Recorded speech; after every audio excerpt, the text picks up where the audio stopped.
شرحي كان وافي جدا. اسلوب حضرتك طبعا يعني بيوصل معلومة وبتعيد مرة واثنين وثلاثة. البوينت اللي عندي ان انا مش حاسة ان الكورس زي اي كورس اخدته قبل كده. يعني اي كورس هو بيشرح بيدي الستبس وبيقول كذا وبيقول كذا وبيبقى فيه طبعا اسئلة. لكن الكورس مع حضرتك بطريقة اللي هي التفاصيل بتاعت ان احنا نعمل بايدينا ونشتغل ونعمل الحاجات دي. يعني انا كنت بعمل ده في الفيزابيلتي ستادي في الاي يو سي اللي احنا كنا بندرسه في سمستر كامل، مش في شهر او في شهر ونص.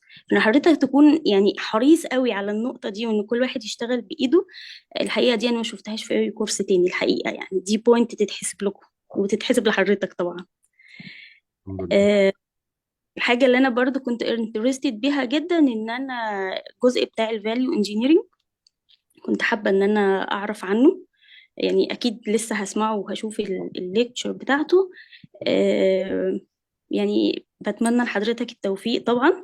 وبتمنى ان شاء الله يعني في يوم من الايام كده يبقى الكورس والدنيا دي ماشية ان هي preparation كورس للسي سي ام في البي ام اي ان شاء الله. وميرسي قوي على كل حاجة. شكرا.